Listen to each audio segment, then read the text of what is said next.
নোয়াখালী বিজ্ঞান ও প্রযুক্তি বিশ্ববিদ্যালয়ে শিক্ষার্থীদের যাতায়াত আরও সহজ, দ্রুত ও পরিবেশ বান্ধব করতে চালু হচ্ছে ইলেকট্রিক কার বা ইকার সেবা। প্রথম ধাপে ক্যাম্পাসে আনা হয়েছে দুটি 15 আসনের ইকার। গাড়িগুলো বিশ্ববিদ্যালয়ের কেন্দ্রীয় গ্যারেজে রাখা হয়েছে, আর তা দেখতে ভিড় করছেন শিক্ষার্থীরা। আমাদের এক স্থানে থেকে আরেক স্থানে যাওয়ার সময় আমরা অ্যাভেলেবেল রিক্সা পাই না। অনেক সময় যে বহিরাগত যে রিক্সাওয়ালা আছে ওরা ন্যায্য মূল্যের থেকে অধিক বেশি ভাড়া চেয়ে থাকে, যা আমাদের অনেক সময় অস্বস্তির কারণ হয়ে পড়ে।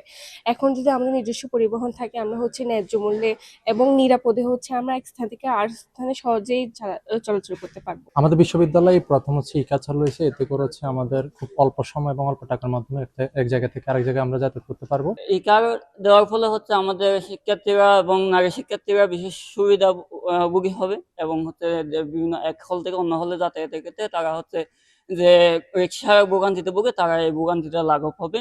আমরা যারা শিক্ষার্থী আছি তারা অবশ্যই এটা ব্যবহারে সতর্ক থাকবো এবং আমি প্রশাসনকে বলবো যদি এটা ব্যবহারের পরে এটার প্রয়োজনীয়তা আর সাপেক্ষে আরো যাতে করে আরো কয়েকটা যদি বৃদ্ধি করা যেতে পারে। শুধু যাতায়াত সহজ করাই নয়, শিক্ষার্থীদের নিরাপত্তা নিশ্চিত করতেও গুরুত্বপূর্ণ ভূমিকা রাখবে নতুন এই উদ্যোগ, এমনটি মনে করছেন সংশ্লিষ্টরা। আমাদের ক্যাম্পাসে যেসব রিক্সা চালকরা রিক্সা চালায় তারা খুবই অনিয়ন্ত্রিতভাবে চালায়, যার কারণে আমাদের প্রায়ই দুর্ঘটনার শিকার হতে হয়, যার শিকার একবার আমিও হয়েছিলাম। তো এই যে প্রশাসন ইকার চালু করেছেন, এটার কিন্তু অনেক সুবিধা আছে। ইকারটা হলো পরিবেশ বান্ধব হওয়ার জন্য আমাদের পরিবেশের জন্য আসলে খুবই প্রয়োজন ছিল। অন্যান্য হলো বাসেরিতে আসলে ইকার ছিল, আমরা একটা আফসোস ছিল আমাদের কেন হলো ইকার গুলো নেই। এখন ওটার একটা স্বপ্ন পূরণ হয়েছে এবং আমি মনে করি দুটো নয়, আরো বেশ কয়েকটা ইকার আমাদের ক্যাম্পাসে আসলে খুব প্রয়োজন। যাতায়াতের জন্য বিশ্ববিদ্যালয়ের ক্যাম্পাসের ভিতরে আসলে ঘোরাফেরা করার জন্য অনেকে ভোগান্তিতে শিকার হয়। নগদ নিয়ে এলো হার না মানা হার অফার। সর্বনিম্ন 10,000 টাকা রেমিটেন্স নগদে পাঠালে থাকছে স্বর্ণের হার জেতার সুযোগ। সে শিকার থেকে একমাত্র মুক্তির জন্য ইকারে আমাদের যথেষ্ট পরিমাণ একটা ভালো উদ্যোগ। একসাথে 15 জন ইকারে উঠতে পারবে, এই কারটা অত্যন্ত ভালো এবং পরিবেশের জন্য অনেক ভালো, পরিবেশ বান্ধব একটি কার। বিশ্ববিদ্যালয় প্রশাসনের মতে, আধুনিক ও শিক্ষা বান্ধব ক্যাম্পাস গঠনের ধারাবাহিকতায় যুক্ত হলো এই সেবা। সেবার কার্যকারিতা মূল্যায়নের পর পর্যায়ক্রমে আরও গাড়ি যুক্ত করা হবে।